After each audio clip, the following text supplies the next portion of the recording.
Jadi percayalah ya, N1 itu bukan suruh kita bikin roket kayak si Elon Musk ya. Elon Musk kan bikin banyak sekali ya, mobil elektrik Tesla, kemudian dibikin kayak terowongan, terus terowongan supaya bisa mentransportasi mobil cepat kayak si.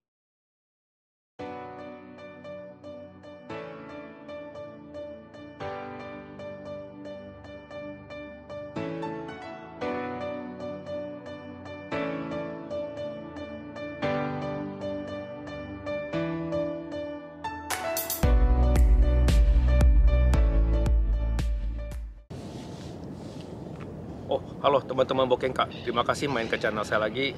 Semoga hari ini teman-teman Bokengka juga sehat-sehat dan beraktivitas seperti biasa. Wah, hari ini cerah sekali ya. Tidak sangka. Ya ini biar kemarin ya. Itu sekitar kayak mungkin hampir 3 derajat, tapi sekarang matahari keluar sekitar 7 derajat. Wah, nyaman sekali udaranya. Mungkin bisa kelihatan nggak ya, di belakang saya itu ada burung kamome. Jadi banyak orang yang kasih kacang-kacangan atau roti feeding burung kamome. Kamome itu bahasa Indonesianya burung camar. Oh, oke teman-teman. Kali ini saya bosan jogging juga seperti biasa sampai ke daerah laut ini. Jadi seperti biasa saya ingin share ke teman-teman mengenai pengalaman saya dan semoga harap banyak teman-teman Bokengka yang bisa menggunakan waktu secara efisien. Karena saya udah mulai sedikit gabung-gabung dengan beberapa grup, itu banyak sekali yang tanya pertanyaannya, wah N1 susah, wah saya nggak mungkin bisa, saya nggak pintar, bla bla bla. Waduh, ini terus terang apa saja. Kalau kita punya persepsi seperti itu, waduh ini gawat ya. Sebenarnya kamu bisa jadi nggak bisa. Jadi percayalah ya, N1 itu bukan suruh kita bikin roket kayak si Elon Musk ya. Elon Musk kan bikin banyak sekali ya, mobil elektrik Tesla, kemudian dibikin kayak terowongan, terus terowongan supaya bisa mentransportasi mobil cepat kayak Shinkansen atau bikin roket menuju ke bulan. N1 itu bukan seperti itu ya. Jadi dengan kata lain, saya hanya ingin katakan buang persepsi negatif. N1 itu siapa saja bisa ambil ya. Dan mungkin teman-teman Bokengka sudah ada yang lihat blog saya sebelumnya.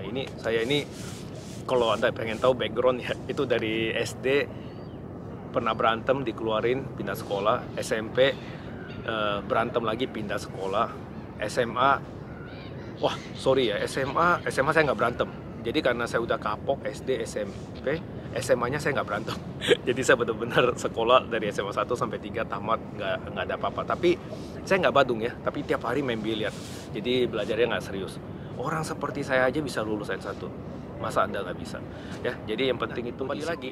Jadi saya bilang N1 itu bukan membangun roket. Dengan kata lain, Anda tuh harus punya strategi. N1 itu dalam waktu 1 tahun Anda bisa ambil. Jadi tergantung kita punya disiplin dan prioritasnya setinggi apa. Nah kalau Anda disiplin, 1 hari Anda belajar 10 jam, percaya saya dalam 1 tahun Anda pasti bisa lulus. Atau mungkin Anda mau meningkatkan kemungkinan lebih tinggi supaya bisa dapat N1, 1 hari belajarnya 12 jam. Coba. Ya kenapa saya bilang 12 jam atau 10 jam? Ini untuk belajar N1 itu basically ya, itu diperlukan waktu antara 2.500 jam sampai 3.500 jam. Ya, jadi tergantung. Misalnya kalau kita dari Indonesia kan nggak bisa kanji. Nah, jadi belajar kanjinya itu mungkin agak lama. Karena orang Chinese atau orang yang punya Taiwan ya, yang mereka kan tuliskan pakai kanji. Jadi mereka udah tahu kanji, sangat mirip. Sehingga mereka belajar lebih cepat. Tapi nggak usah pusingin ya, nggak usah pusingin. Kita orang Indonesia, karena saya sendiri sudah ngambil, bisa ya, bisa. Yang penting kita latihan tulis terus. Ya, latihan tulis terus. Karena kanji itu kita cuma harus kuasai 2000 kanji. Ya, coba Anda hitung. 1 hari ada 355 hari. 1 hari Anda belajar 10 kanji. Dalam waktu 200 hari Anda sudah kuasai 2000 kanji. Ini udah level 1. Nah, tapi sekarang masalahnya, bisa nggak Anda punya komitmen setiap hari belajar 10 kanji? Sebenarnya 10 kanji itu nggak begitu banyak. Kalau Anda bisa lebih punya banyak waktu, coba Anda belajar 1 hari 20 kanji. Ya, dalam waktu 100 hari secara bukan teori ya, secara calculation kita udah bisa kuasai 2000 kanji dalam 100 hari. Wah, kamu banyak. Saya kira dia lagi mau nyerang saya. Wow. Oke guys, jadi seperti itu ya. Jumlah waktu belajar N1 itu kurang lebih 2.500 jam sampai 3.500 jam ya. Jadi kalau Anda punya prioritas belajar N1 itu dalam waktu 1 tahun bisa. Tapi mungkin ya Anda punya prioritas yang lain. Kalau misalnya Anda bukan fokus belajar bahasa Jepang, ya saya sarankan sebisa mungkin ambil bahasa N1 ini dalam waktu 3 tahun. Kenapa? Semakin lama Anda membutuhkan waktu untuk ambil N1 itu nanti Anda bisa menjadi malas ya. Kemudian apalagi kalau terlalu ketuaan kita ambil N1, otomatis banyak sekali opportunity yang hilang ya, banyak sekali opportunity yang hilang. Jadi sebisa mungkin ambil N1 secepat mungkin. Alasannya kenapa? Mungkin Anda bisa lihat di vlog saya sebelumnya, karena dengan N1 ini bagi saya ya, itu kita bisa membuka kunci pintu sukses buat merubah nasib kita di masa depan. Oke? Nah, untuk belajar N1 ini apa sih yang harus dipelajari ya? Jadi kan Anda bisa lihat di sini ya. Jadi Anda harus mempelajari kosakatanya, hurufnya, kan hurufnya itu ada hiragana, katakana, dan kanji. Kemudian setelah itu Anda harus belajar grammarnya ya, belajar grammarnya. Nah, kemudian apalagi tesnya itu nanti ada reading sama listening. Guys, ini juga bukan kayak membangun roket. It's very simple. Apa? Tinggal kita belajar ulang.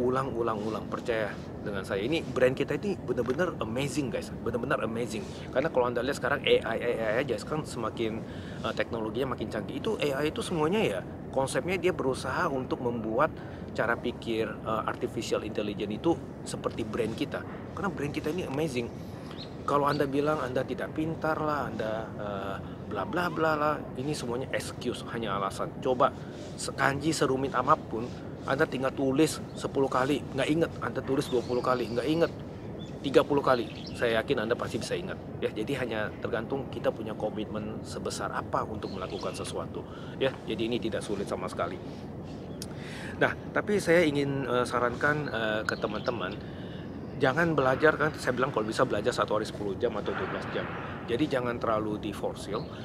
Sebisa mungkin Anda cari on and off ya. Karena kalau kita terlalu belajar sampai jenuh dan kita tidak bisa menikmati, itu nanti akhirnya jadi tidak efisien.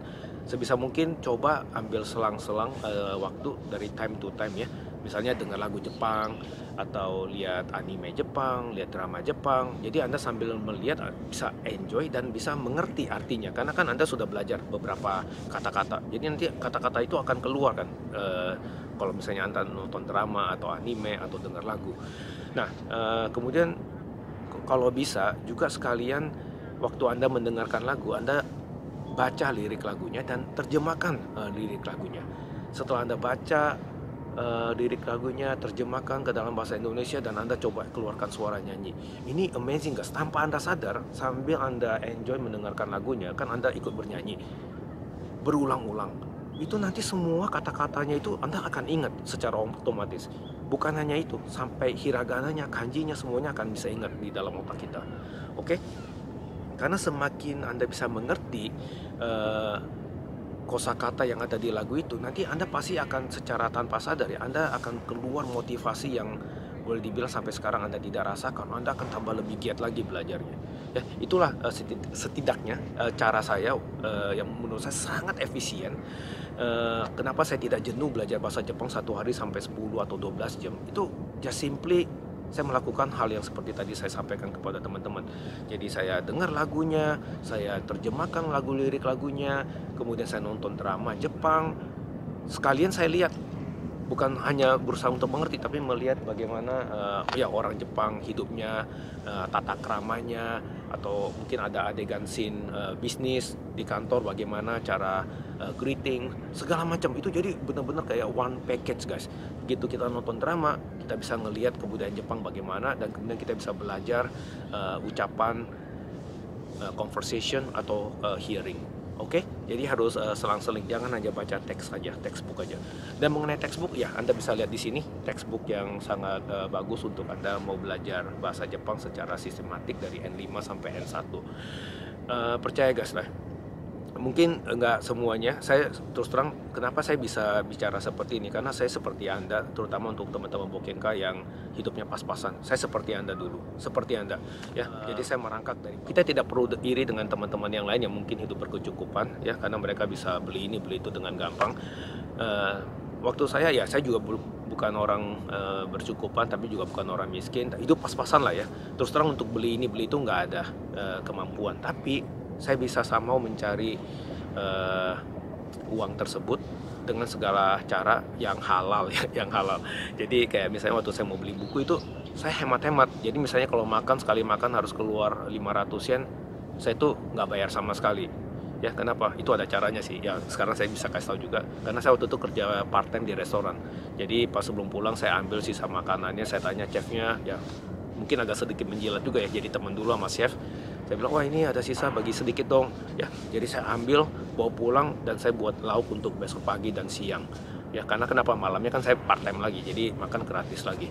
Jadi itulah cara saya ya, menghemat. Tapi tentu saja halal ya, semuanya halal. Ya, jadi saya menghemat, uang yang saya hemat itu saya invest buat diri saya sendiri.